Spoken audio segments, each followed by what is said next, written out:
here. Here we go. Alright, so I'm at Dingbatz in Clifton, New Jersey with Cage. Welcome to Jersey, guys. What's up? Hey. So I understand you guys put together this East Coast Invasion tour.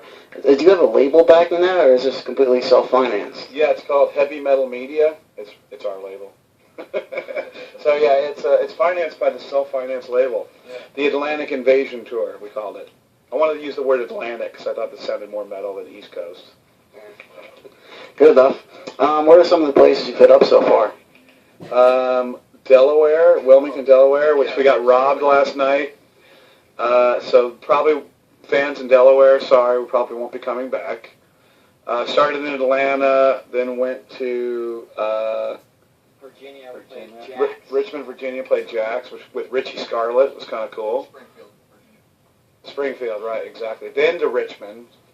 And then the Sonar in Baltimore, which was really cool. And then the Wilmington, Delaware thing, which was not so cool. And then and now here we are at Dingbatz, which looks like a really cool venue. Yeah, it's okay. Well, it's a dirty, we like dirty. We like small, dirty metal bars, so this is kind of a good vibe to it. Yeah, and definitely the vibe here in New Jersey is definitely refreshing to the vibe last night, and having a great pizza definitely added to the vibe too. Oh yeah, it's good pizza. Yeah. Speaking of the vibe, I was actually supposed to come see you guys a few months ago when you played with Ravage and Martyred in Brooklyn. Right. How was that show?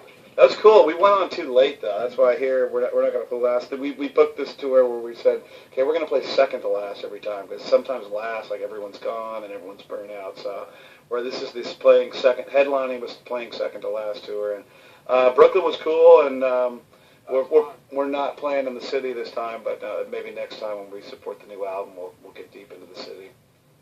Excellent. Oh, jeez. I understand you have a new DVD coming out. Can you tell me about that? DVD's called Cage: The Rise to Power. It's a 2-disc DVD. Dave Garcia mixed the audio. Dave, say something. Yo, had a great time doing it. Sounds shredding. Use the SSLs on it, and it's bumpy. And so basically the one disc is the show from Prague Power. 6-camera shoot. Probably going to be a HD release on Blu-ray, we're hoping, of it. And then the second disc has got like all these one-off shows from like the Keep It True and a bunch of big shows in Mexico and stuff. And then there's a lot of there's some hidden Easter eggs on it, and there's I think 4 or 5 unreleased songs on it. We put some unreleased tracks on it, and also a sneak peek of 4 little clips from songs of the new Cage album. That actually brings to my next question. Are you playing any new songs tonight? Oh, yeah. Yeah. Actually, we're doing... Go ahead. We're doing 2 brand new songs, and they're actually 2 of my favorites that we recorded. We have like 6 new songs recorded already. The thing that's really cool about this band is that,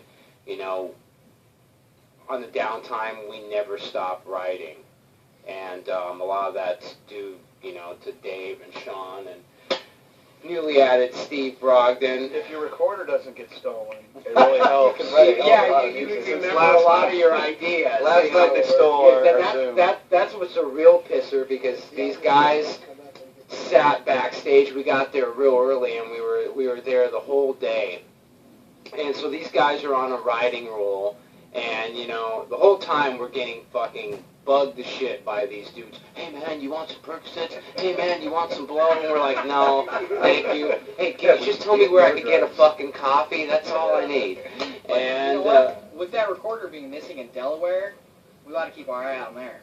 There's probably some killer band with a lot of good riffs. Yeah. So you bands that end up with those riffs, we know where they came from, and we'll be out for you. No, but we're doing 2 brand new songs. One song we've been playing for a while called War of the Undead.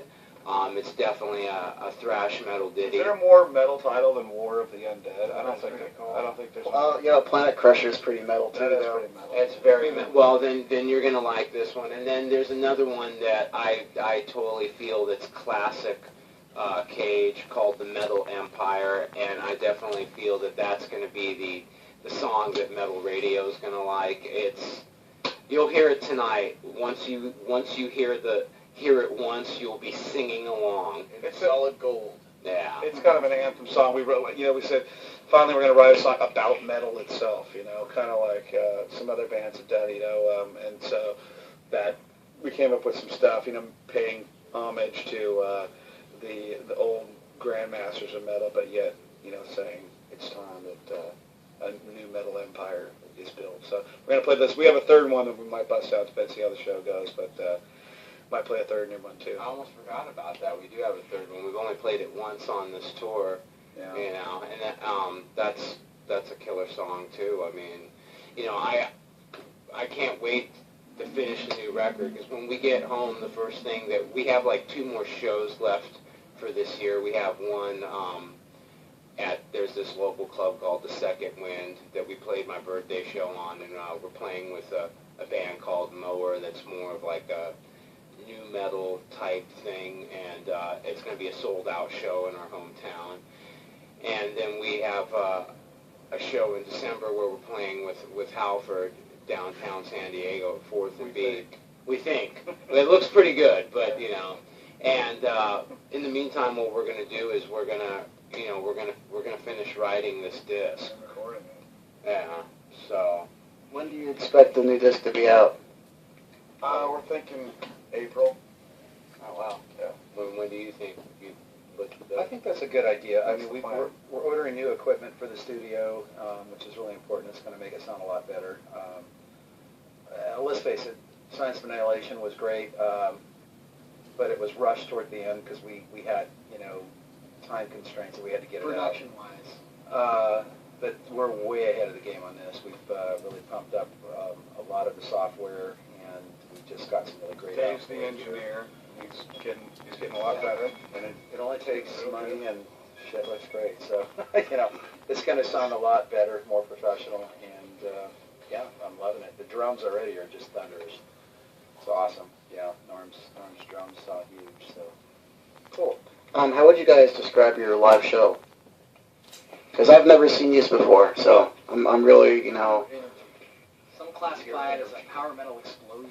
Yeah, that's what I was interested. Are you guys ready for a power metal explosion? We grew up with all the classic bands. I mean, we went to the arena metal days, probably like you did. We went when Iron Maiden rolled into town. It was the parking lot was like packed, and the energy was up, and people were getting cases of beer at the back of their car, and there was chicks running around all over, and everyone was cranking metal. It was just like woo! And so that's where that's the energy that we come from, and the how it's in our blood so much. We just know that metal is such a frickin' raise your fist in the air and just fuck yeah kind of thing. So that's how we pictured it like that. That's the blueprint. You're supposed to look like a metal band, so we we try and look the part with our black leather and studs look, and always, whether there's 5 people or 1 person, we try and put on the same show. We got rocking back and forth stage moves and stuff. And that's what we do. Door was opening up there. Yeah, I mean, basically what Sean was saying, it's definitely the way you remember it. We're very influenced by classic metal, and at the same time, we're also influenced by a lot of the classic thrash of the 90s. Which was a big heyday for metal. So we just kind of take, basically what we're taking is the stuff that all of us grew up loving about this style of music, whether it be Sabbath, Motorhead, Maiden, Priest, or Metallica, or Slayer, or Exodus, and creating that fun vibe, just trying to make really good songs, trying to have a very energetic live show. I mean, it's basically us. There's no bullshit backing tracks or any crap like that. Because lately, if you notice, metal has gotten quite homogenized and very Britney Spears with all that shit. It's just 5 dudes up there with leather pants, singing our own backing vocals, sweat, amps, and drums, doing it as loud and as powerfully and as honest and direct from the heart as it could be. That's all it is. Pete Stone, new bass player. Do you have anything to add to that? Other than just completely 100% agreeing. Everything, yes. Everything that he said, yes. Guys, I'm so glad you could add some profound stuff like that. I thought it was very profound. That was valuable information right there. I don't know. I'm kind of just winging this one. I really didn't. I wanted it to be just, yeah. So I don't really think I have anything else to ask you. I mean, I've actually read prior interviews, and someone mentioned, what else are you going to destroy? So. That's John Sparks. That's John Sparks talking right there. Yeah, John.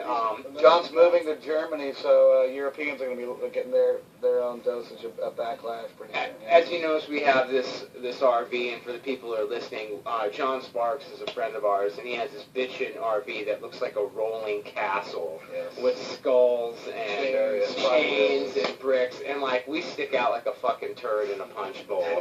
And we're pulling a trailer. Well, we had a day off in Washington, D.C., and we're all very excited because we're all very, patriotic, and we all love, we're all 110% American-made metal here. And we took a wrong turn. We took a wrong turn trying to find a pizza after the gig. And the GPS goes, it's right by the White House. We're like, cool, we can see it, But we didn't see the sign that said no trucks down there. Yeah, next thing you know, Secret Service is on our ass. Like, what? Lights flashing.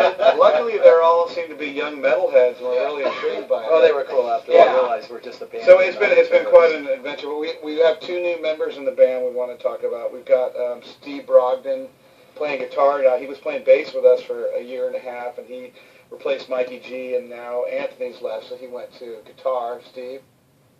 Oh, yeah. Yeah? And so he's been doing real good. He's only 24, so he's the young gun in the band. And we got Pete Stone, who's a longtime friend of ours, been in a bunch of bands, Brick Bath, and a bunch of bands throughout the years in San Diego, a real total bro factor playing bass. And so we feel we have the lineup now. It's just like the coolest lineup, the most vicious lineup, and we're really excited about what's coming up in the future. Awesome. When you guys write a song, you structure it around a guitar riff, or you just write a bunch of lyrics and form it around that? It's all different. Sometimes I'll come up with like a hook, and then we'll try to build off that. Other times these guys will come up with guitar riffs, and I'll go, oh, that sounds badass, and we'll start piecing stuff together. And but yeah, what were we going to destroy next? We destroyed Hell, and then we destroyed the universe at the end of Science of Annihilation. So we're trying to, the White House, I think we might have to wait a little bit. I think the voters are going to do that in a few weeks here. And then we can maybe reveal what's coming up. We're actually working on another album like past the one that we're working now, which could be a horror story King Diamond concept thing that I've written a 30-page frickin' mini novel already on the whole horror story. So we're kind of floating that idea around, but we're getting a little excited about that. So that's a little sneak peek for the listeners that no one really knows about. How was that, I think it was called the Warriors of Metal Fest? You guys played along like Widow and Icarus Witch. Great lineup. It was funny because we pulled up into the campground and we saw this little stage that looked like it was the snack bar or something. We're like, oh man, that must be the campground stage. We kept driving around like, where's the stage? And we're like, no, that's the stage. We come back and it was in the middle of a field that looked like it could host Ozfest with this 10 by 10 stage, but ended up being a lot of fun. Yeah, I hope that does successful. Everyone listening to this should try and make it out to that Warriors of Metal Fest because cool bands, the guy's really into it. He's trying to build something big, and the people that were there were just like diehard metal fans, and they were totally into it. We didn't go on until 3 in the morning. There was a lightning hold. There was just lightning blazing through the sky the whole time. It was really cool. I got a lot of good footage of that. And we went, it was the latest we ever went on, 3 a.m. It was later than our Earthshaker performance in 2005. And but man, people hung out and they went frickin' crazy, and it was a memorable show for me. I actually fell asleep right in the middle of a song. He really did. No, you know how like when you're behind the wheel and you doze off for a second because you hear that you're hitting the railing or you're hitting the guard there, and you wake up real quick. It was exactly like that, right on the encore song. I'm doing the drum fill on the King Diamond song. I'm all da da da da da da, and I'm like. And like everyone's like all off, and I wake up and we caught back on. I'm like, what happened there? And everyone's like, look at me, what happened to you? And I go, I think I fell asleep. It was quite an experience. So that was a first, We hope it succeeds. We're supportive, and like I said, killer lineup, killer bands, and guy's got his heart in the right place. I hope it works out. Awesome. Actually, we didn't go around and introduce everyone. So can you just do that real quick? Sean Peck, singer. Dave Garcia, guitar player. Steve Brogdon, guitars. Pete Stone, bass. Juan Leggio, drums. Okay, thank you. Sorry about that. Yes. How's the scene back in California? Pretty cool. San Diego's always been pretty strong. I mean, it's. I used to do a lot of promoting there, and for a while it was like we had some real good shows, and the national acts always draw well. There's a little kid scene. The kids are into metal, which is cool, and so it's a reliable scene. And when you go to shows, people are into it. They go to the front, they frickin' bang their head, which is sometimes different than some of the shows you get in L.A. I think, but L.A.'s got a real good thrash scene now, so. I'm just happy to see the kids into it. The seeds, I think, of metal have been planted deep, and so I don't think metal will ever be kicked to the curb like it was back in the Kurt Cobain era. I'm seeing a lot of young thrash metal bands come out, especially in New York. So I love it. Cool. Yeah, bands like Mordred, for example. It's actually a band from Jersey, Lethal Strike. They're playing here. Another very young band, up and coming. So the seeds have been planted. Yeah, cool. I mean, that's what we're trying to keep up with the kids and show them that like, hey, you can actually sing and be thrashy and badass too. You don't have to have death metal, freaking hardcore screams. Cookie Monster vocals. Yeah, and we like playing with all those kind of bands like that because when we get up, we really stand out. And the kids just like trip out and they're like, holy fuck. Yeah. So we have no problem playing hardcore shows or black metal shows or death. I love playing with all those bands. Awesome. All right, I'll wrap this up. Back in the day, were you ever considering auditioning for Judas Priest when Halford left? I don't think back then I was good enough back then. I think now I could audition, but I don't think I was good enough back when Ripper did. That was our first album. We tried to steal as much as we could from the Jugulator album because we thought it was so badass when we put our first real record out. And yeah, now I'd give it a go, but I think back then I don't think I had what it took to really do it up to par. And Ripper was, I loved Jugulator. I thought he was just badass on Jugulator. That album's amazing. Demolition, I don't know what the hell they were thinking, but we still love you, Judas Priest. Even the Winter's Bane is pretty good, if you ever heard that. The Silhouette and frickin' Heart of a Killer, and of course, man, Haunted House or whatever. Good stuff. Yeah, we've played in Mexico with Ripper. Every time we see him on the road, we're like, hey, what's up? He's class of '85, just like me, so we always talk shit to each other, and he's a cool dude. Awesome. All right, well, that's it then. Good luck with your tour. I'm glad you came to Jersey. And, can we plug the websites? Oh, yeah, plug anything you want, absolutely. Pro.com? No.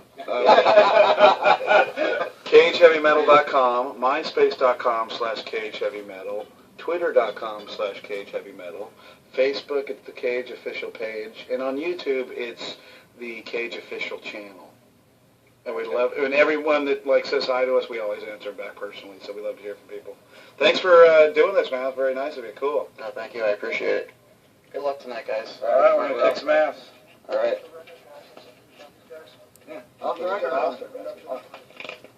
Watch a fucking